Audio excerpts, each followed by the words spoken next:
Hi everyone, once again आप सभी का स्वागत है आज की इस शानदार क्लास में। देखो, आज से शुरू हो रही है आपकी इंग्लिश की क्लास। कल तो आपका बेसिक वाली चीजें हमने कवर करी थी। आज से आपकी मेन क्लास आज से शुरू हो रही है, जिसमें पहली क्लास हमारी नाउन की है दोस्तों। तो नाउन के चैप्टर के बारे में बहुत कुछ सीखेंगे। बहुत सारी चीजें हैं जो आपके नाउन से जुड़ी होती है। आगे के बहुत सारे टॉपिक्स जो नाउन पे डिपेंडेंट होते हैं, अगर आपका नाउन पार्ट स्ट्रांग है तो डेफिनेटली आपके वो सारे टॉपिक्स पे बहुत ज्यादा हेल्प हो जाएगी। सो नाउन को बहुत अच्छे से पढ़ना है भाई, बहुत अच्छे से पढ़ना है, ठीक है। देखो, कोई भी चीज को पढ़ने के लिए अच्छे तरीके से आपको उसके केवल कॉन्सेप्ट्स ही नहीं पढ़ने, बल्कि उसके साथ ही साथ आपको प्रैक्टिस भी करनी है। मैं अपने साइड से बहुत कोशिश करूंगा बच्चों आपकी प्रैक्टिस कराने की। यहाँ पे मैं क्लास नोट्स भी प्रोवाइड करूंगा, प्रैक्टिस शीट भी दूंगा, बट एटलीस्ट घर पे आप जो है प्रैक्टिस कर लेना आप, ठीक है। मेरी इन क्लास में हर एक कॉन्सेप्ट पे बहुत सारे क्वेश्चंस होंगे, उनकी प्रैक्टिस कर लेना। लास्ट में जो क्वेश्चंस दिए जाएंगे उनकी प्रैक्टिस कर लेना। प्रैक्टिस शीट जो आपको मिलेगी उनकी प्रैक्टिस कर लेना, और हर प्रैक्टिस शीट को कम से कम 3 से 5 बार सॉल्व करना। नए क्वेश्चन के पीछे मत भागना भाई, 3 से 5 बार यही क्वेश्चंस को सॉल्व कर लेना, या जो बुक आपके पास है उन्हीं क्वेश्चंस को 5-5 बार सॉल्व कर लेना। आपके कॉन्सेप्ट्स और भी ज्यादा जिंदगी भर के लिए लॉक हो जाएंगे, कभी नहीं भूलेंगे, बुढ़ापे में भी नहीं है भूलेंगे आपको, ये मान के चलो, ठीक है। और न्यू क्वेश्चंस आप सर्च करने जाओगे तो थोड़ी सी दिक्कत होगी, right. Okay, now moving for the my dear students. So noun की शुरुआत करते हैं हम आज से। सबसे पहले हम थोड़े से वोकैब पढ़ेंगे, इडियम्स एंड फ्रेजेस पहला पार्ट है। सो 15 इडियम्स कर लेते हैं 15 मिनट्स में, एंड देन उसके बाद हम आते हैं उस पर। चलो ठीक है, पहला क्या दिया हुआ है, ऑल एट सी। ऑल मतलब पूरी तरीके से, एट सी मतलब समुद्र के बीच में। मान लो एक आदमी जो गहरे समुद्र में एकदम बीचों बीच फंस जाए भाई साहब, 100 किलोमीटर चारों तरफ कुछ है ही नहीं, तो वो पूरी तरीके से जब ऐसे नजर दौड़ाएगा कहीं कुछ दिखेगा नहीं, तो उसका दिमाग एकदम से पजल्ड हो जाएगा, आश्चर्यचकित हो जाएगा। She was all at see when they asked her technical questions. जब उन्होंने उससे टेक्निकल क्वेश्चंस पूछे तो वो पूरी तरीके से पजल्ड हो गया, ऑल एट सी हो गया। Enough rope, enough freedom for action. एक इंसान को एनफ रोप दे दी गई, इतना रस्सी की जरूरत थी, इतना रस्सी दे दी गई, ले भैया जो मर्जी कर, यानी काम करने की पूरी फ्रीडम दे दी गई। एनफ फ्रीडम फॉर एक्शन, कार्य करने की स्वतंत्रता देना, is called enough rope. The boss gave him enough rope to prove himself by fits and starts. एक मिस्त्री को, एक मैकेनिक को बुलाया गया, बोला गया गाड़ी बिगड़ी है, लेकिन इसको सही कर। वो लेकर रिंच कभी उसको फिट कर रहा है, कभी गाड़ी स्टार्ट कर रहा है, कभी फिट कर रहा है, कभी स्टार्ट कर रहा है। ना ही गाड़ी फिट हो पा रही है, ना ही गाड़ी स्टार्ट हो पा रही है, यानी दोनों ही काम उसके इररेगुलरली चल रहे हैं। अनियमित कहते हैं इसको। He works by fits and starts, so progress is very slow.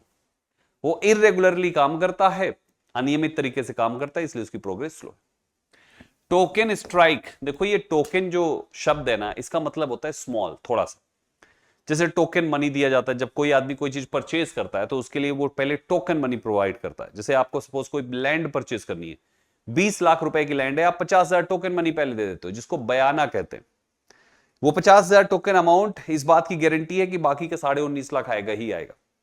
तो ठीक उसी प्रकार से अगर कोई स्ट्राइक टोकन है, इसका मतलब जो स्ट्राइक होने वाली है 10,000 लोगों से, टोकन स्ट्राइक अर्थात आज 10 लोग आए हुए हैं जो इस बात की गारंटी देते हैं कि कल को 10,000 बाकी के भी आएंगे। तो टोकन स्ट्राइक मतलब होता है short strike, held as warning, बड़ी हड़ताल की चेतावनी।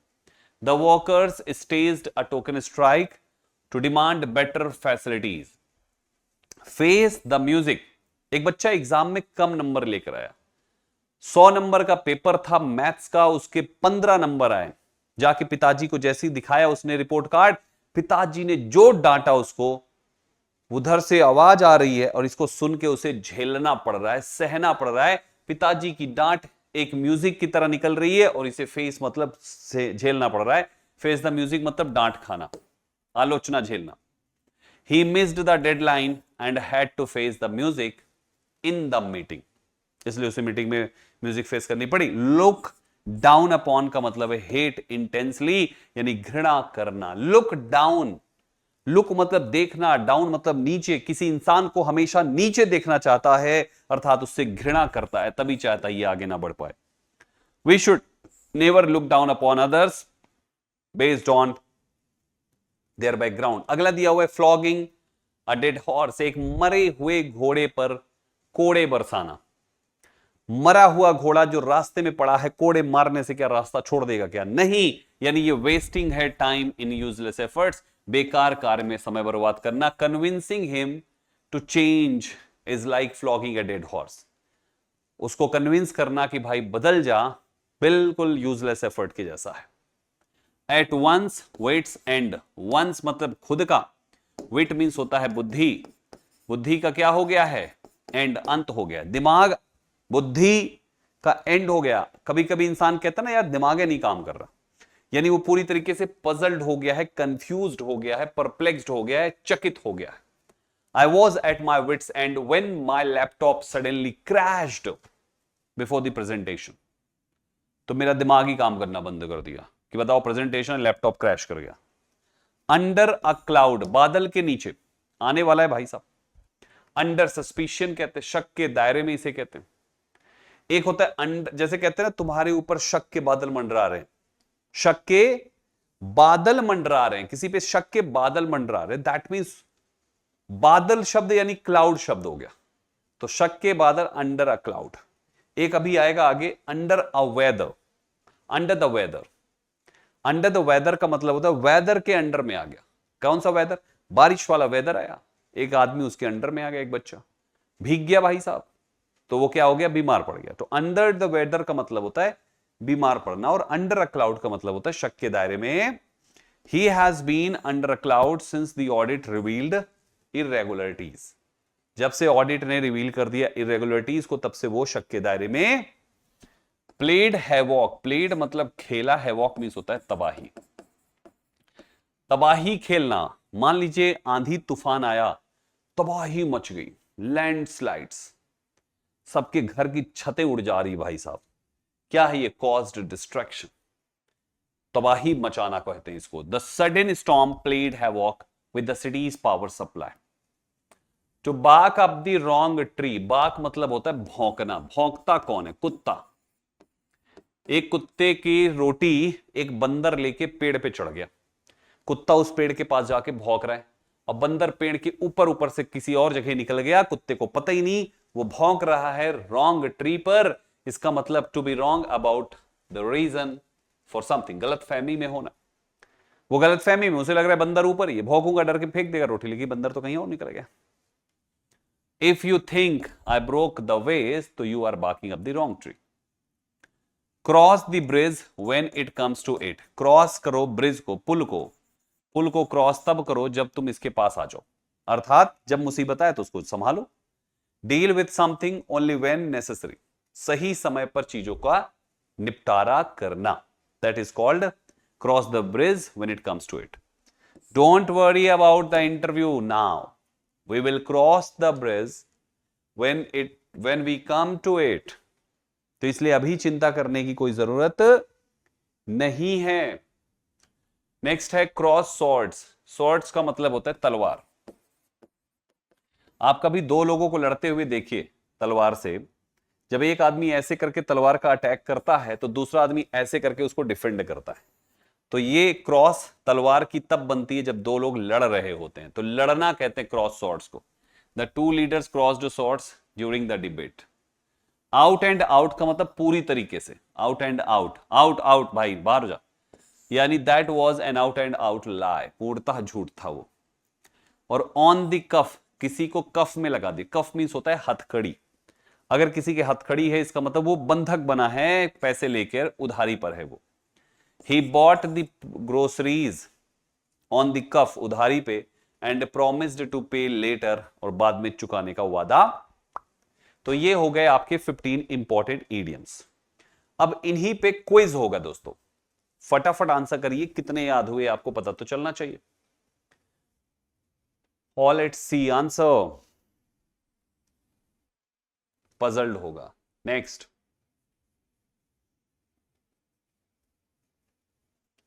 एनफ फ्रीडम फॉर एक्शन होगा। Next,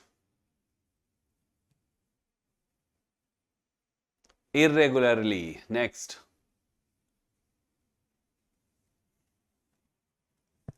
warning strike. Next,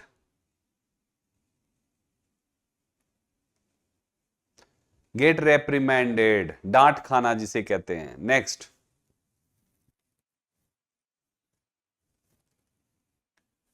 नीचा दिखाना किसी को। नेक्स्ट,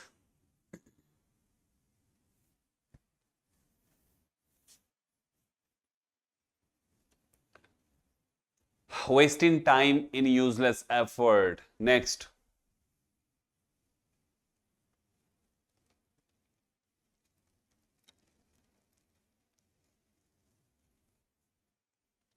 Puzzled कहते हैं इसे. Next.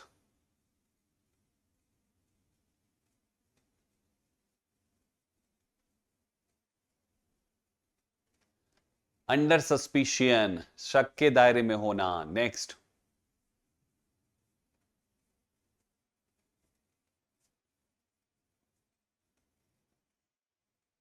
कॉज्ड डिस्ट्रैक्शन, तबाही मचाना. Next.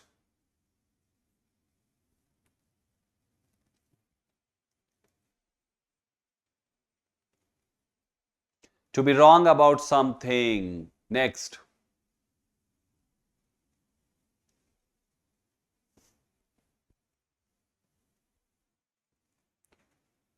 Face a problem when it arises, समस्या को झेल जाना जब ये आए. Next.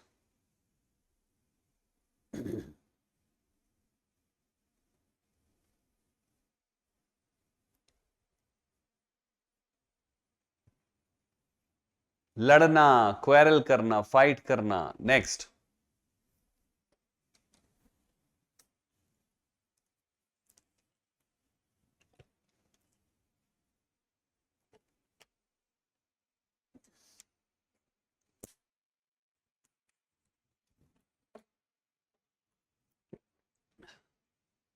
Totally. Next and last.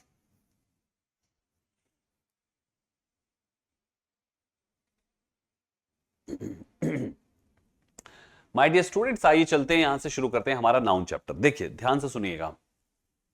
So now, कल हमने हल्का सा इंट्रो दिया था, आज बिल्कुल डिटेल में पढ़ेंगे एक एक चीज को. तो सबसे पहले नाउन क्या है. What is noun. नाउन क्या है. तो नाउन इज अ वर्ड और group of words that are used for naming. किसको. पर्संस को, प्लेसेस को, थिंग्स को, क्वालिटीज को, एक्ट्स को और एक्टिविटीज को.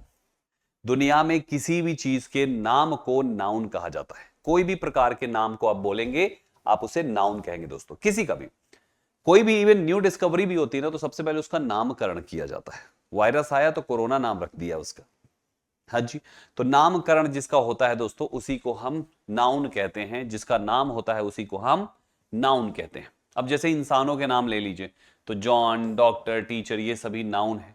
प्लेसेस के नाम ले लीजिए, लंदन, पार्क, स्कूल, ये सभी नाउन है. थिंग्स के नाम बुक है, कंप्यूटर है, कार है, ये सभी नाउन्स हैं. क्वालिटीज में ऑनेस्टी, ब्रेवरी, काइंडनेस, ये भी तो एक नाम है क्वालिटीज की. एक्ट्स और एक्टिविटीज में आइए तो आईएनजी की फॉर्म में लिखे जाएंगे आपके ये वर्ड्स, ये भी आपके नाउन्स हैं. तो नाउन का मतलब पहले समझो. टाइप्स बाद में जानेंगे, नंबर्स बाद में जानेंगे, पहले नाउन तो जानो. नाउन क्या है. नाउन नेम है किसी भी चीज के. दुनिया में किसी का भी आप नाम रख दोगे, तो जिस नाम से आप उसको बुलाओगे, उस नाम को ही नाउन कहते हैं दोस्तों. जब इन नाउन्स का बंटवारा हुआ तो दो हिस्से में आपके नाउन्स निकल के आए. एक नाउन हुआ काउंटेबल और दूसरा नाउन हो गया अनकाउंटेबल. यानी देश में लाखों लाखों नाउन्स हैं दोस्तों, जिनको बांटा गया तो काउंटेबल और अनकाउंटेबल दो कैटेगरी में सारे नाउन्स बढ़ जाते हैं. काउंटेबल शब्द के पास जाके पूछा गया कि इसमें काउंटेबल नाउन्स जो आए हैं उसका क्या मतलब है, तो उसका मतलब है ऐसे नाउन्स यहां पे हैं जिनको काउंट किया जा सकता है, जिसको गिना जा सकता है, जिनको 1 2 3 4 5 10 20 50 100 500 बताया जा सकता है कि वो संख्या में इतने हैं. जिन नाउन्स की संख्या बताई जा सकती है उन नाउन्स को काउंटेबल नाउन कहते हैं, और जिनकी संख्या नहीं बताई जा सकती है, नो काउंट, जिनको काउंट ही नहीं कर सकते हैं, उनको अनकाउंटेबल नाउन कहा जाता. तो काउंटेबल और अनकाउंटेबल को पहले आइडेंटिफाई करना है. काउंटेबल वो नाउन्स हैं जिनको काउंट कर सकते हैं, काउंटेबल वो नाउन्स हैं जिनको गिन सकते हैं, अनकाउंटेबल वो नाउन्स हैं जिनको काउंट नहीं कर सकते. काउंटेबल की लिस्ट में 3 नाउन्स आते हैं, प्रॉपर, कलेक्टिव और कॉमन. Proper, common, collective. और अनकाउंटेबल में 2 नाउन्स आते हैं, मटेरियल और एब्स्ट्रैक्ट. हम बहुत डिटेल में एक एक शब्द को रटाऊंगा मैं, एक एक चीज क्लास में रट जाएगी बच्चे, एक एक पॉइंट आपके माइंड में छप जाएगा. ये मेरी गारंटी है, मेरी जिम्मेदारी है. बस ध्यान से सुनना, नोट्स बनाने के पीछे मत पड़ना, पॉइंट वाइज थोड़ा थोड़ा लिखना चाहो तो लिख सकते हो, 5% लिखना, 95% मुझे सुनना, फिर बाद में आराम से वीडियो चला के दोबारा आप करना चाहो तो कर सकते हो, लेकिन 5-10% से ज्यादा लिखना नहीं है, 95% आपको मुझे सुनना है, 90% आपको मुझे सुनना है, ठीक है।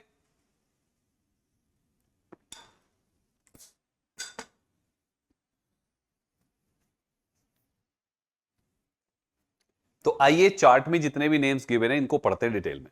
सबसे पहले काउंटेबल, मैंने बताया ऐसे नाउन जिनको हम काउंट कर सकते हैं उन नाउन को हम काउंटेबल नाउन कहते हैं। काउंटेबल नाउन की कुछ खास बातें होती है जिसको बहुत ध्यान से सुनिएगा।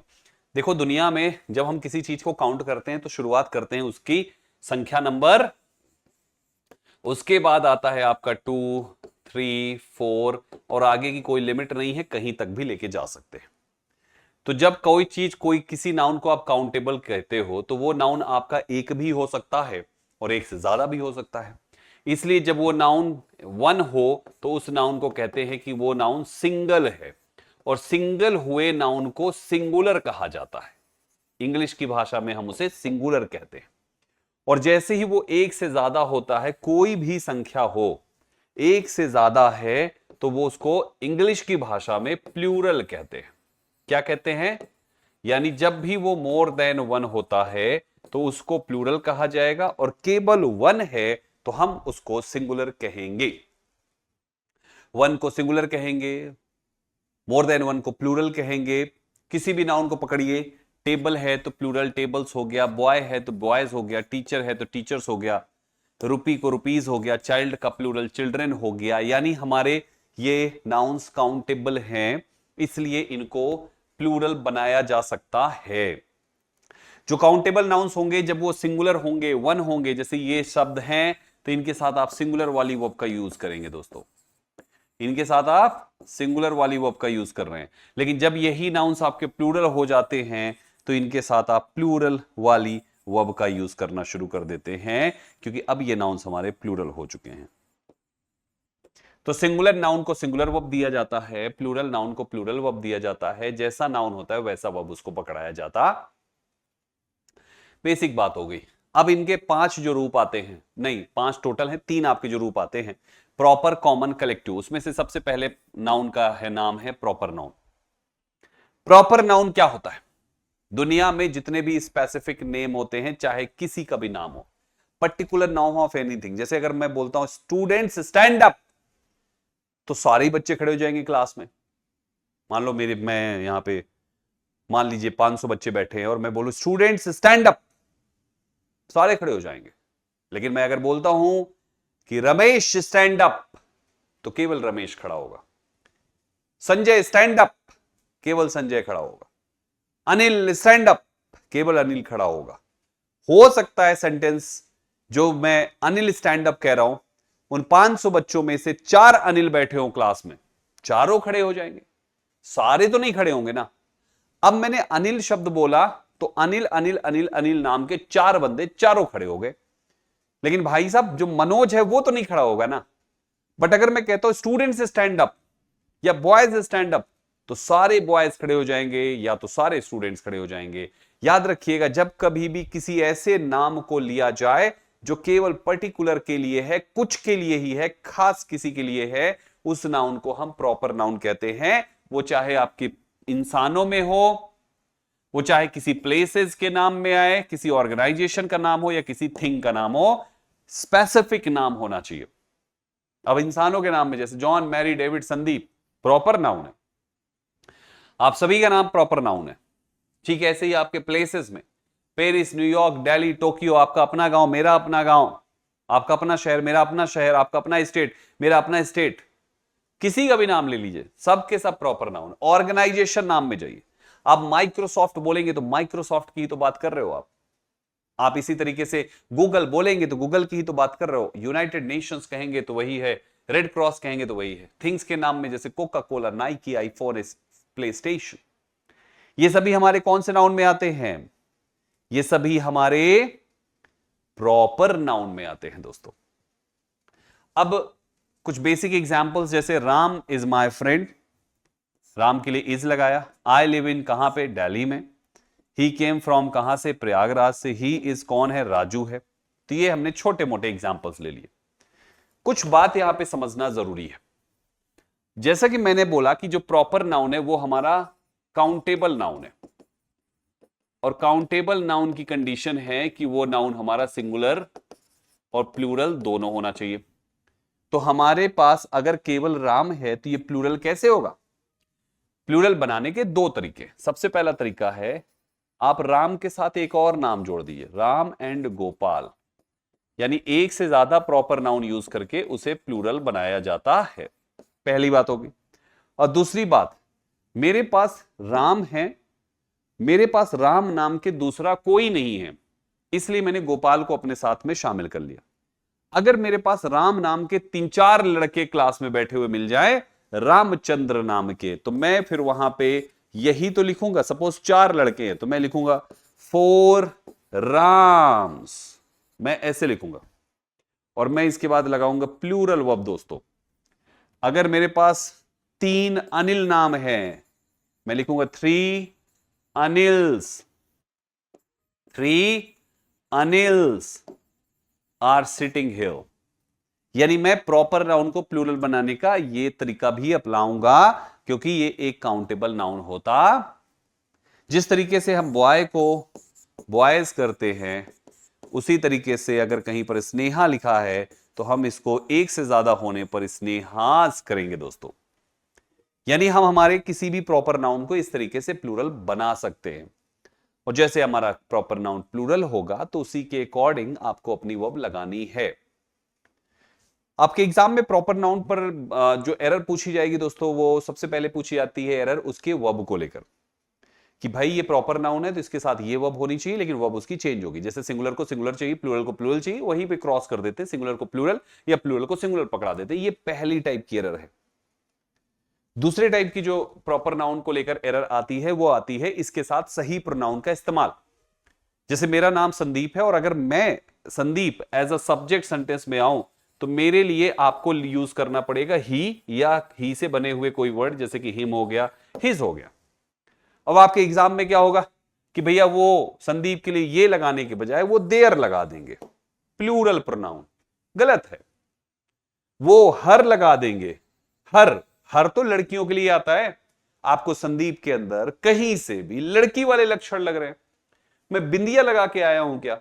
नहीं ना। इसका मतलब है कि यहां पे आप जब भी प्रॉपर नाउन सेंटेंस में देखें तो सेंटेंस में दो चीजें जरूर क्रॉस चेक करें। पहला उसकी वर्ब, और दूसरा अगर उसमें प्रोनाउन गिवन है तो वो प्रोनाउन मैच खाना चाहिए उसके साथ।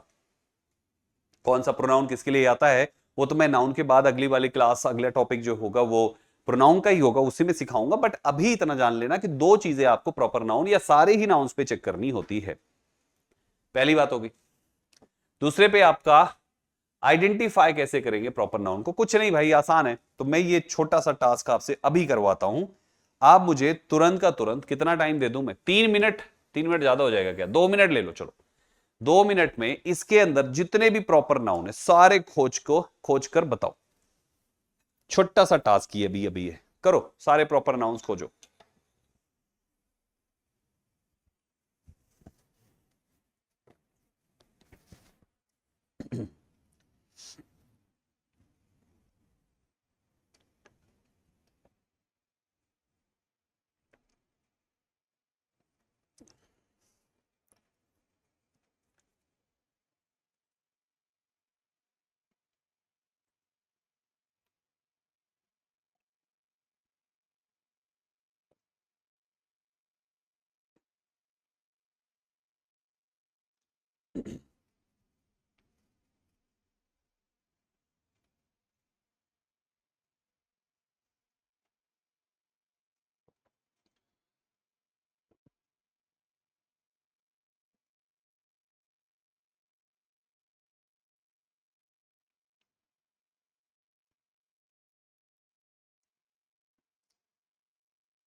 Times up. इन जनवरी, जनवरी आपका प्रॉपर नाउन है। रिया, अमन प्रॉपर नाउन है। दिल्ली, मुंबई प्रॉपर नाउन है। इंडिगो एयरलाइंस प्रॉपर नाउन है। विजिट किया क्या, गेटवे ऑफ इंडिया, ये प्रॉपर नाउन है। राहुल्स मिले एट ताज होटल, ये आपका प्रॉपर नाउन है। And later flew to Goa, place का नाम है। फॉर क्रिसमस, उसके बाद celebrating with Neha, Arjun, Priya. They return on Monday to Lucknow university for the English literature seminar. जहां जहां अंडरलाइन किया है वे सारे आपके प्रॉपर नाउन्स यहां पे हो जाते। चलो ये समझ में आ गया। Now moving for the my dear students, second noun हमारा है कॉमन नाउन। कॉमन नाउन में कॉमन वर्ड को पकड़ो ना। यहां पे कॉमन का मतलब ऐसा जो सब में कॉमन है। जैसे आदमी कहता है ना, यार ये बात तो बड़ी कॉमन सी है, यार ये वाला ड्रेस ना बड़ा कॉमन सा ड्रेस है, जिसको देखो वही पहने घूम रहा है। तो कॉमन का मतलब हुआ ऐसा नाउन जो सभी में पाया जाए, यानी एक ऐसा नाम जो हर किसी को बोला जाता है। जैसे एग्जाम्पल के तौर पे, अगर मैं बॉय कहता हूं तो देश के हर बॉय को बॉय ही कहा जाता है। अगर मैं गर्ल कहता हूं तो देश की हर लड़की को, हर गर्ल को गर्ल ही कहा जाता है। यानी ये दोनों ही वर्ड्स एक कॉमन शब्द हैं, तो नाउन में ये कॉमन नाउन हो जाएंगे। ठीक। इंसानों में जैसे टीचर, डॉक्टर, स्टूडेंट है ना, ये सभी हैं। प्लेसेस में जैसे सिटी, हर सिटी को सिटी बोलते हैं, हर पार्क को पार्क बोलते हैं। अगर आप पार्क का नाम लिख दोगे, सिटी का नाम लिख दोगे, तब प्रॉपर हो जाएगा। ऐसे ही बीच, रेस्टोरेंट, विलेज, थिंग्स में जैसे car, house, book, phone, laptop, ये सभी आपके कॉमन नाउन होते हैं। अब प्यारे बच्चों, कॉमन नाउन काउंटेबल ये भी है, तो इसका भी प्लूरल बनेगा। ये बड़ा आसान है। जैसे वहां पे देखो लिखा हुआ है टीचर, प्लूरल करना है टीचर्स कर दो। यानी आसानी से हम इनका प्लूरल बना सकते हैं। लेकिन हर एक कॉमन नाउन का प्लूरल एस लगा के नहीं बनता है। हम आपको अगली क्लास या शायद उसके बाद वाली क्लास में नाउन चैप्टर में नाउन एंड नंबर का एक कॉन्सेप्ट आता है, जिसमें आपको बताना है कि हर एक नाउन का सिंगुलर और प्लूरल नंबर कैसे बनेगा। तो हमने तो एक आसान वाला उठा लिया कि टीचर है, प्लूरल बनाना है टीचर्स कर दो, बॉय का बॉयज कर दो, गर्ल का गर्ल्स कर दो। लेकिन सभी का ऐसा नहीं होता है। अब जैसे WIFE, वाइफ यानी कि पत्नी, एक कॉमन नाउन है दोस्तों, लेकिन इसका प्लूरल वाइफ्स नहीं होता है, बल्कि इसका प्लूरल होता है WIVE। इसी प्रकार से सिटी है, CITY, कॉमन नाउन है दोस्तों। प्लूरल सिटीज नहीं होगा कि YS जोड़ दो, केवल CITIES, ये इसका प्लूरल है। तो हमें कॉमन नाउन में किस वर्ड का कैसे प्लूरल बनेगा, हम ये चीज भी देखेंगे दोस्तों। राइट एवरीवन, इस बात का ध्यान रखिए कि हमें कॉमन नाउन का प्लूरल बनाना, वो आगे का पार्ट है, वो नाउन एंड नंबर में आएगा। इस नाउन में अगली क्लास हो या शायद उसके बाद वाली में। कुछ एग्जांपल्स, जैसे the boys are going to the nearest village, जैसा नाउन है वैसे ही आपके वर्ब्स होंगे। ही इनवाइटेड हिज फ्रेंड्स, हाँ जी, the lawyers, the principal, students, ऐसे करके ये सभी हमारे कॉमन नाउन्स हैं, क्योंकि ये सबके सब कॉमन वर्ड्स हैं। जो कॉमन वर्ड्स हैं, अपने जैसे सब के लिए उसी शब्द से बुलाया जाएगा, तो हम उसको कॉमन नाउन कह देंगे। सिंगल है तो सिंगुलर, और एक से ज्यादा है तो प्लूरल करते चली जाइए। ठीक, आगे बढ़ो। तीसरा नंबर आता है, पहले कॉमन नाउन आइडेंटिफाई तो कर लो। चलो 3 मिनट दे दे, इसमें भी 2 मिनट, 2 मिनट काफी है, 3 मिनट्स तो ज्यादा हो जाएगा। आंसर करिए सभी लोग।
टाइम सब बच्चों देखिए यहां पे क्या बनेगा, कैसे बनेगा इसको भी समझ लेते हैं।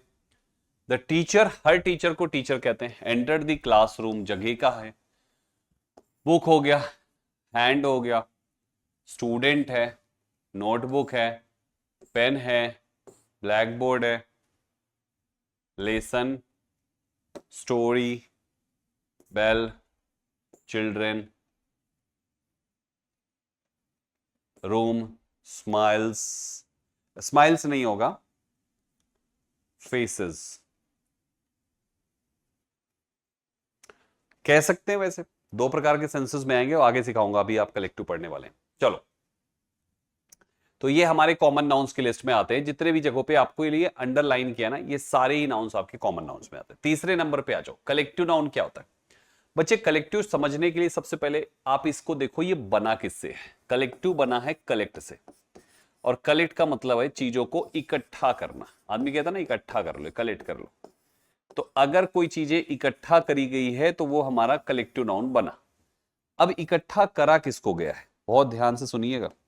इधर आपने कॉमन नाउन पढ़े, इधर आपका ये कलेक्टिव नाउन है। कलेक्टिव नाउन कहता है कि देखो भाई, तुमने अभी जो कॉमन नाउन पढ़ा ना, उन्हीं कॉमन नाउन्स को क्या कर दो, थोड़ा सा इकट्ठा कर दो। और इकट्ठा करके जब वो बहुत सारे एक जगह पे इकट्ठा हो जाए तो एक न्यू नेम उसका दे दो, एक न्यू नेम दे दो। जो ये नया नेम दोगे ना, इसी को कहा जाएगा कलेक्टिव नाउन। तो कलेक्टिव नाउन क्या है, group of common nouns, but होना चाहिए एक न्यू नेम। कॉमन नाउन का नाम ही नामो निशान नहीं होना चाहिए। जैसे एग्जांपल के तौर पे मैं बहुत सारी गाय एक जगह पे इकट्ठा कर लूं, 50 ठो काउज मैंने ले ली, तो ये काउ जो वर्ड है ये आपकी कलेक्टिव नाउन नहीं, ये आपकी कॉमन नाउन है। लेकिन मैंने 50 काउज इकट्ठा कर ली तो एक शब्द बोल दिया इसके लिए, हर्ड। ये हर्ड जो है ना, ये कलेक्टिव नाउन है। ठीक इसी प्रकार से अगर मैं बहुत सारे स्टूडेंट्स किसी कमरे में बैठा लूं, तो स्टूडेंट्स वर्ड आपका कॉमन नाउन है। लेकिन मैंने स्टूडेंट्स को कमरे में बैठा के उसको नाम दे दिया क्लास 1, तो ये जो क्लास वर्ड है ये आपका कलेक्टिव नाउन है। तो हमेशा ध्यान रखें, कलेक्टिव नाउन कॉमन नाउन्स के ही रूप में होता है दोस्तों। जो कलेक्टिव नाउन्स होते हैं वो कॉमन नाउन का ही ग्रुप होता है, बस वो ग्रुप एक न्यू नेम लेके आया हुआ होना चाहिए, तब जाके कलेक्टिव है। अगर वही नाम है तो फिर कलेक्टिव नहीं होगा, फिर तो वो कॉमन ही रह जाएगा। तो एक collective noun is the name of a group of persons, place, things taken together as a whole, as unit. Collective nouns को भी सिंगुलर प्लूरल बना सकते हो, तो आगे बात करेंगे। लेकिन अभी पहले समझो कि कलेक्टिव्स होते कैसे। अब जैसे यहां पे देखो लिखा हुआ है हर्ड ऑफ काउज, बहुत सारी गायें हैं तो कलेक्टिव नाउन हो गया हर्ड। बहुत सारी बर्ड्स का कलेक्टिव हो गया फ्लॉक। बहुत सारे प्लेयर्स का कलेक्टिव हो गया टीम। ठीक ऐसे ही बहुत सारे सोल्जर्स के लिए आर्मी है, म्यूजिशियंस के लिए ऑर्केस्ट्रा है, और मेंबर्स की कमिटी होती है। तो हमारे ये जो लिखे हुए हैं ये इन नाउन्स का कलेक्टिव नाउन है दोस्तों। अब कलेक्टिव नाउन आपके लिए काउंटेबल है तो दोनों कैटेगरी में जाना चाहिए। जाएगा कैसे? सबसे पहली बात, जैसे मैंने 50 बच्चे कमरे में बैठाए तो वो क्लास तो एक ही बनी ना मेरे भाई। 50 बच्चे कमरे में बैठे तो क्लास एक ही बनी, तो हम तो क्लास इज बोलेंगे, आर तो बोलेंगे नहीं। बहुत सारी गायें इकट्ठा करी तो हर्ड तो एक ही बना। हर्ड का मतलब होता है झुंड। झुंड तो एक ही है, चाहे उसमें 10 गायें हो या 100 गायें आ जाए दोस्तों, झुंड तो एक ही है अगर सारी एक जगह बैठी हुई है तो। अब अगर हमें कलेक्टिव नाउन को प्लूरल करना है सिंगुलर से, क्योंकि हम यहां पर इनको एक जैसा इकट्ठा करके यूज कर रहे हैं, तो कलेक्टिव नाउन एक्चुअली जब आप उसका ग्रुप बना देते हो ना और एक नया नाम हो जाता है तो वो सिंगुलर रूप में रहता है। सिंगुलर रूप में रहता है। ठीक, जैसे हमने हर्ड लिखा, हमने हर्ड्स नहीं लिखा, हमने टीम लिखा, टीम्स नहीं लिखा, हमने आर्मीज नहीं लिखा, हमने ऑर्केस्ट्राज नहीं लिखा, हमने कमिटीज नहीं लिखा, हमने कमिटी केवल लिखा है। जबकि इधर साइड वाला नाउन सब में प्लूरल है। देखो काउज लिखा है लेकिन इधर हर्ड है, हर्ड्स नहीं। यहां बर्ड्स लिखी है बट इधर फ्लॉक है। ऐसे प्लेयर्स है यहां पे बट यहां पे टीम है केवल। यानी कलेक्टिव नाउन हमारे सिंगुलर रूप में होता है। पहली बात, इसको प्लूरल बनाने के दो तरीके होते हैं। अगर आप अपने कलेक्टिव को प्लूरल बनाना चाहते हो तो इसके दो तरीके। तरीका नंबर 1, आप अपने उस पर्टिकुलर कलेक्टिव नाउन को, जैसे मैंने कहा क्लास, अगर मेरे पास एक क्लास है तो एक क्लास है, 1 क्लास है, और 50 बच्चों की एक की जगह पे मेरे पास 4 बैचेस भर गए, 500 बच्चे मेरे पास 4 हॉल में भरे हुए, 2000 बच्चे मेरे पास हैं, तो मेरी जो क्लास है वो टोटल 4 हो चुकी है। तो ऐसे केस में मैं लिखूंगा 4 CLASS साथ में ES, क्लासेस। यानी पहला तरीका है कलेक्टिव को प्लूरल बनाने का, आप उसको प्लूरल बनाइए और वो ग्रुप वाइज एक से ज्यादा होने चाहिए। जैसे गायों का झुंड है, अब कोई एक व्यक्ति की गाय है 20 ठो, दूसरा व्यक्ति अपना 20 ठो गाय लेके पहुंचा हुआ है, भाई साहब पहाड़ पे चरा रहा है उनको, तीसरा अपनी गाय लेके पहुंचा हुआ है, तो मुझे दिख रहा है कि वो 10 गाय वहां पे है, 15 गाय वहां खड़ी हैं, 8 गाय यहां पे, 3 गाय ये हैं, यानी 4 गायों का झुंड है। तो ये जो हर्ड है ये 4 हर्ड्स हो गए दोस्तों। टीम इसी प्रकार से, एक ये टीम है, एक वो टीम है, एक ये टीम है, 3 टीम है भाई साहब, तो 3 टीम्स हो गए। यानी आप अपने कलेक्टिव नाउन जब ग्रुप वाइज एक से ज्यादा हो तो आप उसको प्लूरल मान सकते हैं, क्योंकि वो एक से ज्यादा ग्रुप हो गया, मल्टीपल ग्रुप्स में आ गया। ये पहला तरीका है। दूसरा तरीका इनको प्लूरल बनाने का कि भाई देखो, कोई भी एक ले लो, चलो टीम ले लेते हैं। अब ये टीम है, कलेक्टिव नाउन के साथ आर्टिकल दा भी लगाते हैं, तो द टीम है जैसे। अब आप जानते हो कि या तो द टीम है, अगर हमारे पास जैसे मान लो आईपीएल होने जा रहा है, उसमें 10 टीम पार्टिसिपेट करेंगी आईपीएल में, तो हम बोलेंगे 10 teams are going to participate in IPL match. ठीक है, वो 10 टीम्स हो जाएगा। लेकिन भाई मैं 10 टीम्स की बात ही नहीं कर रहा, मैं मेरे अकेले टीम की बात कर रहा हूं, और मैं चाह रहा हूं मेरी ये सिंगल टीम कैसे प्लूरल हो जाए। तो भाई साहब कोई भी कलेक्टिव नाउन, जाहिर सी बात है उसके अंदर मल्टीपल कॉमन नाउन्स होंगे। उस कलेक्टिव के अंदर क्या होंगे? मल्टीपल कॉमन नाउन्स होंगे। होंगे कि नहीं होंगे? अभी अभी यही पढ़ाया हमने आपको। जो ये मल्टीपल कॉमन नाउन्स है ना, ये आपस में मतभेद करके बैठ जाए, मतभेद, ये बट जाए, ये बट जाए, मतलब इनकी यूनिटी खत्म हो जाए दोस्तों। 2 तरीके इसका काम कर जाएं, या तो ये आपस में कलेश कर लें भाई साहब, लड़ जाएं आपस में, टीम में जितने लोग हैं, मतलब एक ही टीम में फूट हो जाए और वो सब आपस में लड़ने लगे, या वो इंडिविजुअलिटी पर चले जाएं। इंडिविजुअलिटी, ये किस पे चले जाए? इंडिविजुअल हो जाए, इंडिविजुअलिटी पे चले जाए दोस्तों। इंडिविजुअलिटी का मतलब है, जैसे मान लीजिए मैं बोलूं कि मैंने टीम को इनवाइट किया, टीम जाके अपनी अपनी कुर्सी पे बैठ गई, तो टीम बैठी अपनी अपनी कुर्सी पे, जितने मेंबर्स होंगे सब अलग अलग चेयर पे बैठेंगे, ये हो गया इंडिविजुअलिटी। सबसे पूछा गया, टीम से पूछा गया, बताइए भाइयों मैच कहां पे होना चाहिए, पाकिस्तान मैच खेलने जाना चाहिए कि नहीं जाना चाहिए? हर व्यक्ति अपना इंडिविजुअल ओपिनियन देगा दोस्तों, यही होता है इंडिविजुअलिटी। तो नाउन तो आप लिखेंगे द टीम ही, लेकिन वर्ब आप यहां पे प्लूरल लगाएंगे, क्योंकि इंडिविजुअलिटी में भी आप सभी के अलग अलग मत हो गया। चेयर पे बैठे तो सब अलग अलग चेयर पे बैठे, जैसे क्रिकेट स्टेडियम होता है, ऑडियंस कहां बैठती है? अपनी अपनी सीट पे, तो सबकी अपनी अलग अलग सीट है ना ऑडियंस की, तो आपको लिखना पड़ेगा ऑडियंस हैव टेकन, ऑडियंसेस नहीं करना, ऑडियंस ही करना है, लेकिन वर्ब हैव लगानी है, वर्ब आर लगानी है, वर्ब वर लगानी है, वर्ब प्लूरल वाली लगानी है। ठीक है, तो आपका जब भी कलेक्टिव नाउन दिखे कि ये किसी तरीके से बट रहा है, एक से ज्यादा हिस्से में जा रहा है, या टीम में जो लोग हैं वो आपस में लड़ गए भाई साहब, या वो आर्ग्यूमेंट कर रहे हैं, या वो फाइट कर रहे हैं, कुछ भी ऐसा, आपको इन सभी केसेस में प्लूरल ट्रीट करना है उस कलेक्टिव नाउन को, और उसके साथ प्लूरल वर्ब, प्लूरल प्रोनाउन, सब कुछ प्लूरल लगाना है जो भी लगता है उसमें। तो ये तरीके से आपका ये कलेक्टिव नाउन प्लूरल हो जाता। राइट एवरीबॉडी, जब आपका प्रॉपर नाउन सिंगुलर है, तो सिंगुलर प्रॉपर नाउन के लिए सिंगुलर प्रोनाउंस आएंगे, ही, शी, इट, जो लगे आपका। जब प्लूरल है तो दे लगाओ।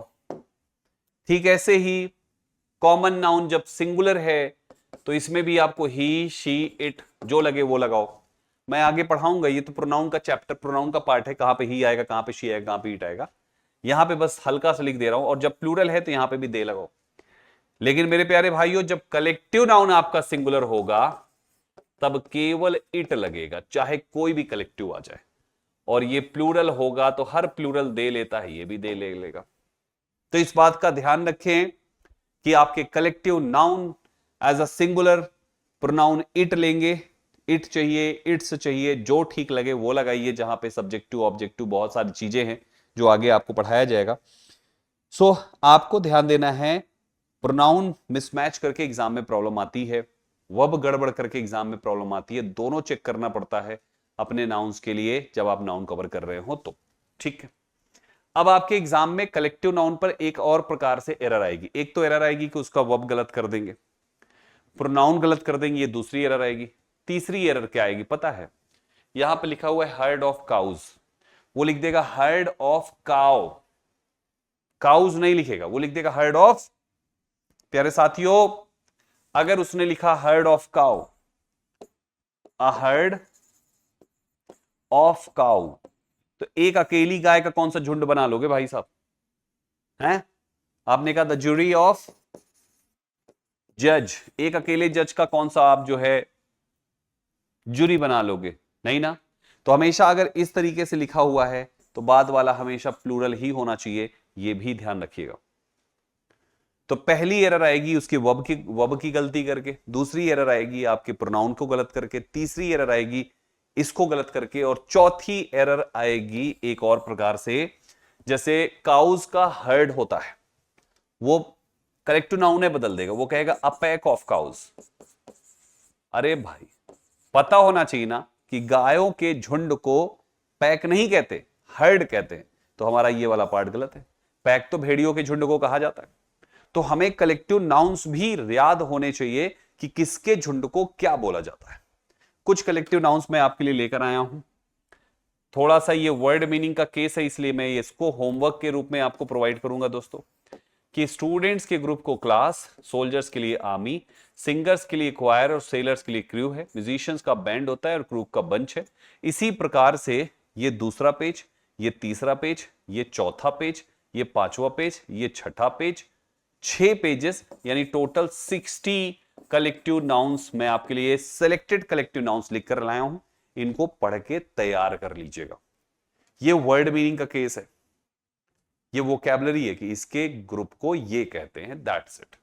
ठीक है, तो हमें ये कलेक्टिव नाउन्स तैयार कर लेने हैं। ठीक, चलो ये समझ में आ गया, क्लियर हो रहा है सभी को? कौशल मीना सिनोटा समझ में आ रहा है बेटा? आदर्श जायसवाल, किसी बच्चे को कोई कंफ्यूजन तो नहीं है? दीपेंद्र सिंह, मधुरम तिवारी, जो भी बच्चे हैं यहां पे सभी लोग एक बार क्लियर कट बता दीजिए, सब कुछ समझ में अच्छे से आ रहा है? कोई कंफ्यूजन तो नहीं, कोई डाउट तो नहीं? क्लास से रिलेटेड डाउट है तो पूछिएगा बस। आगे बढ़ेंगे दोस्तों, आइडेंटिफाई कलेक्टिव नाउन, ये वाला पेज मैं आपको होमवर्क में दे रहा हूं, सॉल्व करिएगा इसको। ठीक है, अनकाउंटेबल नाउन्स में आते हैं, हमने काउंटेबल सारे खत्म कर लिया, बातें अनकाउंटेबल नाउन्स। अनकाउंटेबल नाउन्स वे नाउन्स होते हैं जिनको काउंट नहीं कर सकते, जिनको गिन नहीं सकते। जिनको काउंट नहीं कर सकते उन नाउन्स की हम हमेशा मात्रा बताते हैं, मात्रा, जिसको क्वांटिटी कहा जाता है। हम क्या बताते हैं? इनकी मात्रा बताते हैं हमेशा। जैसे अगर शुगर है, चीनी, हम इसको काउंट थोड़ी कर सकते हैं, तो हम चीनी की मात्रा बताते हैं, है ना। हमारा वाटर है, पानी, हम काउंट नहीं कर सकते, हम इसकी मात्रा बताते हैं। इसीलिए कोई भी अनकाउंटेबल नाउन कभी प्लूरल नहीं होता, हमेशा हम उनका सिंगुलर रूप लिखते हैं और उनके साथ हमेशा सिंगुलर वर्ब यूज करते हैं। किसी भी कलेक्टिव नाउन के साथ आपको एस नहीं लगाना, जैसे ADVIC, एडवाइस एक कलेक्टिव कह रहा हूं, अनकाउंटेबल नाउन है, एडवाइस एक अनकाउंटेबल नाउन है, इसमें एस लगाओगे तो ये गलत हो जाएगा। इंफॉर्मेशन एक अनकाउंटेबल नाउन है, इसमें अगर आप एस लगाओगे तो ये गलत हो जाएगा, यानी अनकाउंटेबल को प्लूरल नहीं बना सकते। अनकाउंटेबल से रिलेटेड एग्जाम में जो सवाल पूछे जाएंगे, सबसे पहली बात होगी कि अनकाउंटेबल नाउन प्लस एस कर देगा तो ये गलत है, और दूसरा uncountable noun plus plural verb कर देगा तो ये गलत है। ये दो तरीके से एग्जाम में सवाल पूछे जाते हैं। अब बाकी प्रोनाउन एरर तो सब में ही है दोस्तों। ये कुछ नाम लिखे हुए हैं जैसे oxygen, furniture, money, happiness, luggage, ये सभी अनकाउंटेबल। कितनी बार लगेजेस पूछा है, फर्नीचर्स लिखा है एग्जाम में, है ना। ये अनकाउंटेबल नाउन होते हैं। आप कहोगे सर मनी तो काउंटेबल होता है, नहीं, काउंटेबल रुपीज होता है, मनी नहीं दोस्तों। आप रुपी काउंट करते हो, जब आप गिनते हो तो आप रुपी गिनते हो, दूसरे देश वाले अपना डॉलर गिनते हैं। तो काउंटेबल करेंसी होती है। मनी कोई करेंसी है क्या? कौन से देश में मनी करेंसी चलती है? हर करेंसी को मनी तो कहते हो, डॉलर को भी मनी ही कहेंगे, रुपी को भी मनी ही कहेंगे, कोई भी करेंसी ले लो सबको मनी कहते हैं। इसलिए मनी एक कॉमन वर्ड हो गया, बट ये अनकाउंटेबल नाउन में आता है। This is not your common noun, that's an uncountable noun, ठीक है। और काउंटेबल होते हैं जब आप उसकी करेंसी की आप बात करते हैं तो। माय डियर स्टूडेंट्स, इसके बाद आगे चलते हैं।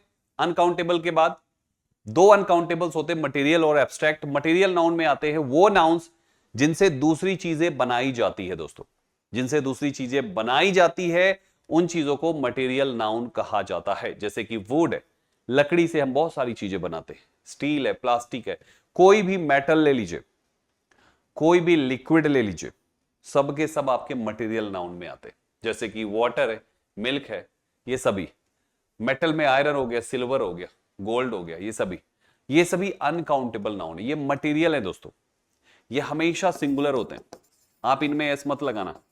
अब आप कहोगे कि संदीप सर एक बात बताइए, हमने तो पढ़ा है कहीं पर वाटर्स लिखा हुआ। मेरे भाई आगे सिखाऊंगा, हमारे ऐसे अलग वर्ड होते हैं, ये वर्ड की ही मीनिंग अलग है। वाटर्स का मतलब पानी, पानी बहुत नहीं हो जाएगा, वाटर्स का मतलब समुद्र होता है।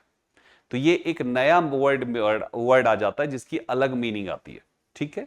वो भी मैं लिखाऊंगा, घबराइएगा नहीं, ठीक। बहुत सारे हैं, बट इतना जान लीजिए कि अनकाउंटेबल को प्लूरल नहीं बना सकते। ये कुछ एग्जांपल्स हैं, देख डालिए। एब्स्ट्रैक्ट नाउन पांचवा और आखिरी नाउन है। ये वो नाउन्स होते हैं जिनको देख नहीं सकते, जिसको छू नहीं सकते, जो केवल महसूस होते हैं दोस्तों। एब्स्ट्रैक्ट नाउन केवल महसूस होते हैं, ये दिखाई सुनाई देते ही नहीं है। कोई नहीं देख सकता एब्स्ट्रैक्ट, कोई नहीं छू सकता abstract noun, they are just feeling, emotions. ये केवल आपके अंदर अंदर चलता है, और ये कोई दूसरा भी नहीं फील कर सकता किसी और का। लोग, आप आदमी देखो ऐसा होता है ना, जैसे मान लो किसी के साथ कुछ बुरा हो गया, तो दोस्त लोग आके थोड़ी सी सांत्वना देते हुए कहते हैं यार मैं समझ सकता हूं तेरे दुख को, मैं समझ सकता हूं तेरे दर्द को। मान लीजिए कोई आदमी है, उसका ब्रेकअप हो गया, भाई साहब, दीदी छोड़ के चली गई। अब ये भैया जो है ये रो रहे हैं बैठे कोना पकड़े, दोस्त को पता चला, भागा भागा, अरे बाप रे मेरा दोस्त रो रहा है यार। दोस्त साथ देते हैं ऐसे टाइम में, पिताजी तो जूता मारते हैं भाई साहब कि हम कह ही रहे थे तुझको पढ़ाई पे ध्यान दे दे, तू उधर चला गया, अब ले, ना उधर का हुआ ना इधर का हुआ। तो दोस्त भागा भागा आएगा, बैठेगा, उसको बोलेगा कोई बात नहीं यार मैं समझ सकता हूं तेरे दर्द को। गलत बोलता है, झूठ बोल रहा है, मारना एक थप्पड़ उसको। दर्द की इंग्लिश होती है पेन, और पेन होता है एब्स्ट्रैक्ट नाउन, केवल वही समझ सकता है जिसको हो रहा है, दूसरा कोई किसी का पेन नहीं समझ सकता। लोग कहते हैं ना हम आपकी खुशी में शरीक होने आए हैं। कैसे हो जाओगे खुशी में शरीक? खुशी is happiness which is an abstract noun, और अगर मैं खुश हूं तो मेरी खुशी में तुम कैसे शरीक हो जाओगे? किसी और से शेयर ही नहीं हो सकता है।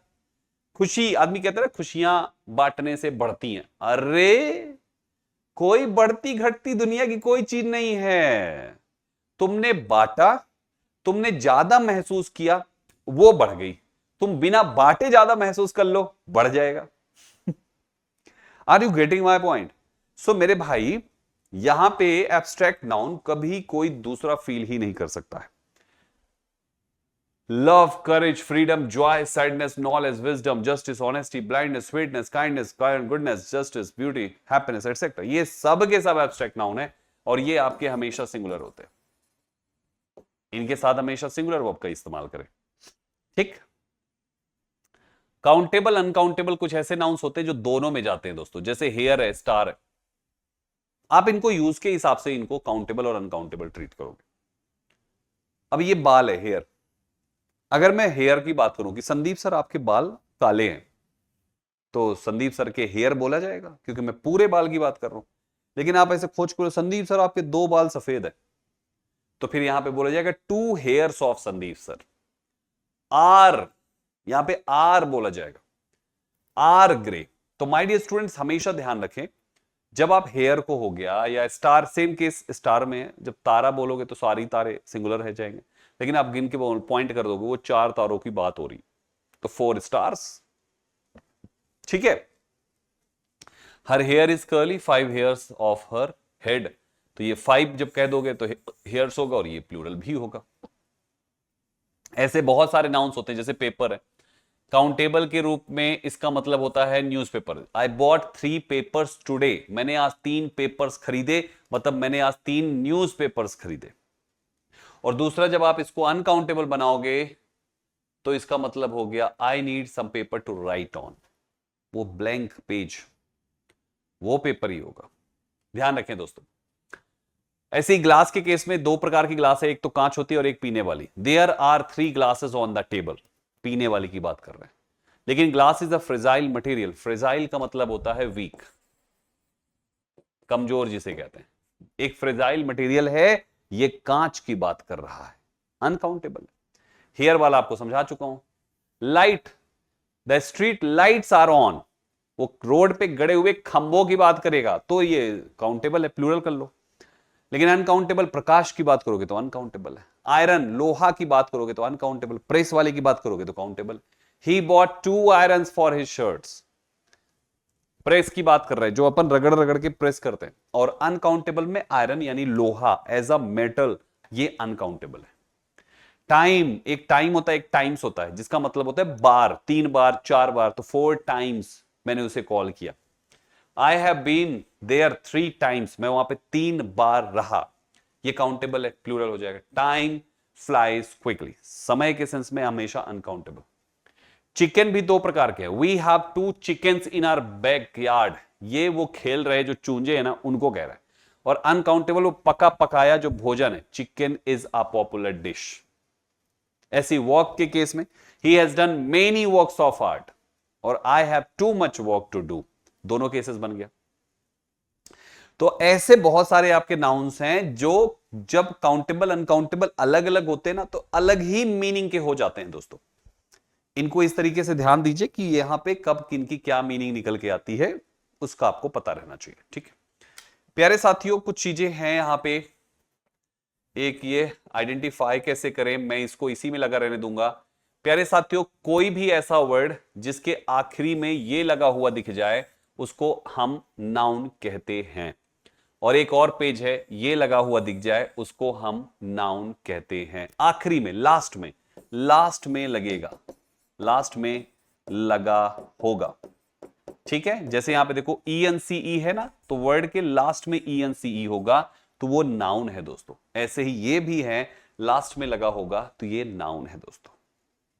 ठीक, 5 प्रकार के नाउन पढ़ा दिए, पहचान करने के 2 शॉर्टकट बता दिए। इस पे मैं आपको छोटा सा होमवर्क दे रहा हूं, ये आपके लिए होमवर्क है। आइडेंटिफाई करो, आइडेंटिफाई करो, आइडेंटिफाई करो, आइडेंटिफाई करो, इन सभी से खोज निकालो सारे नाउन्स। एक सिंगल नाउन नहीं बचना चाहिए। खुद को बताओ, ये प्रॉपर हो गए, ये कॉमन हो गए, ये मटेरियल, ये एब्स्ट्रैक्ट, ये कलेक्टिव, सारे नाउन्स खोज के निकालो, करो इस सारे के सारे क्वेश्चंस सॉल्व। और इसके अलावा कुछ क्लास नोट्स के क्वेश्चंस दे रहा हूं जो आज के ही क्लास से बने हैं दोस्तों। टोटल 11 क्वेश्चंस हैं, सॉल्व करिएगा। आज जो पढ़ाया उन्हीं पर बेस्ड ये 11 क्वेश्चंस हैं। ठीक है, चलिए फिर आज की क्लास को यहीं पे स्टॉप करते हैं। कल फिर मिलेंगे आप सभी से, आगे का पार्ट लेकर। यहां तक जो पढ़ा दिया इसका प्रॉपर रिवीजन कर लेना। अगर आप सभी को PYQ प्रीवियस ईयर का पेपर प्रैक्टिस करना है SSC CGL का, तो मैं YT पर दृष्टि SSC यूट्यूब चैनल जो है, मैं उस पर प्रैक्टिस कराने जा रहा हूं। जस्ट 5 बजे से क्लास होती है।